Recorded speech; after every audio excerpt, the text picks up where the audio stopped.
सांसद सुधीर गुप्ता ने गुरुवार को मंदसौर में चल रहे अफीम तोल केंद्र पहुंचकर निरीक्षण किया, जहां अधिकारियों से अफीम तोल को लेकर जानकारी ली, तो वहीं किसानों से भी चर्चा कर अफीम तोल केंद्र पर किसी प्रकार की कोई परेशानी किसानों को तो नहीं है, इस विषय में किसानों से जानकारी ली गई। मंदसौर सांसद सुधीर गुप्ता ने अफीम तोल केंद्र का निरीक्षण किया। किसानों को केंद्र पर कोई असुविधा न हो, इस संबंध में अधिकारियों से चर्चा कर आवश्यक सुझाव एवं दिशा निर्देश दिए। गुरुवार को सांसद सुधीर गुप्ता ने मंदसौर में प्रथम एवं द्वितीय खंड में चल रहे अफीम तोल केंद्र का निरीक्षण कर किसान भाइयों से चर्चा की। सांसद सुधीर गुप्ता ने किसानों से केंद्र में हो रही असुविधाओं के बारे में बात की, जिस पर सभी किसानों ने किसी भी प्रकार की कोई समस्या नहीं होना बताया। सांसद सुधीर गुप्ता ने अधिकारियों को भी निर्देशित करते हुए किसानों की गर्मी से राहत मिले ऐसी व्यवस्था करने के अधिकारियों को निर्देश दिए। इसी के साथ ही सांसद गुप्ता ने अधिकारियों से तोल की पूरी प्रक्रिया को समझा और किसानों को दी जा रही सुविधाओं की जानकारी ली।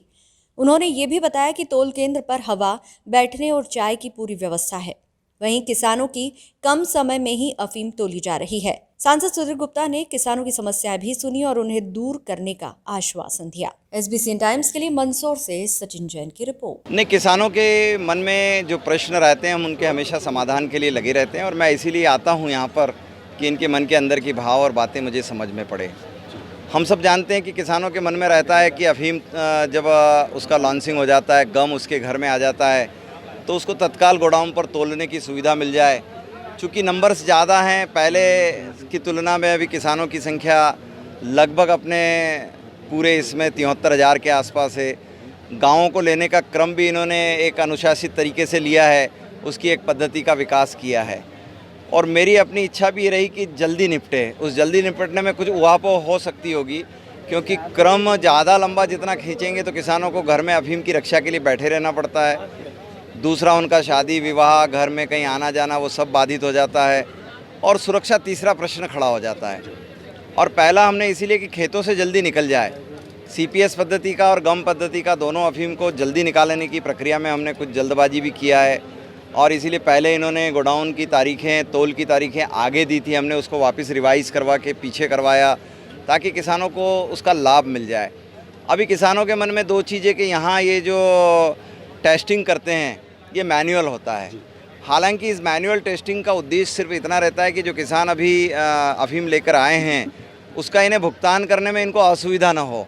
बाकी फाइनल रिपोर्ट तो लेब से ही आती है, लेब अपनी प्रक्रियाओं से इन्हें रिपोर्ट देती है। इस बार हम प्रयास करेंगे कि जो सितंबर अक्टूबर तक घोषणाएं होती थी उसको हम बहुत जल्दी कराने के मूड में हैं। हमारी सरकार से अपेक्षाएं हैं कि वो मई जून जुलाई अगस्त तक ही ये डिक्लेयर्ड कर दे कि नेक्स्ट पट्टे किसको मिलेंगे और नहीं मिलेंगे, ताकि कई बार ये जो मन के अंदर रहता है, आरोप प्रत्यारोप रहते हैं, उससे हम बच सकते हैं और इस सबको ऑनलाइन पारदर्शितापूर्वक करके किसानों को उसका लाभ पहुंचाने की कोशिश करेंगे। वैश्विक बाज़ारों पर नियंत्रण करने की भी हम कोशिश करते हैं कि लगातार विदेश से पॉपी सीड्स, पोस्ता दाना का आयात होता रहता था। हमने लगातार इन 6-7 सालों में प्रयास किया कि हम उसको बाधित करते रहते हैं ताकि कंज्यूमर को जो चाहिए वो मेरा किसान पहले दे दे और इसीलिए इनको पोस्ता दाना के भी अच्छे भाव मिल रहे हैं। CPS पद्धति पर भी अभी डिबेट है, चूँकि वो तो अतिरिक्त किसानों को दिया गया जिनको लाइसेंसिंग प्रक्रिया से बाहर हो गए थे। हमने उन प्रकार किसानों को जोड़ा है।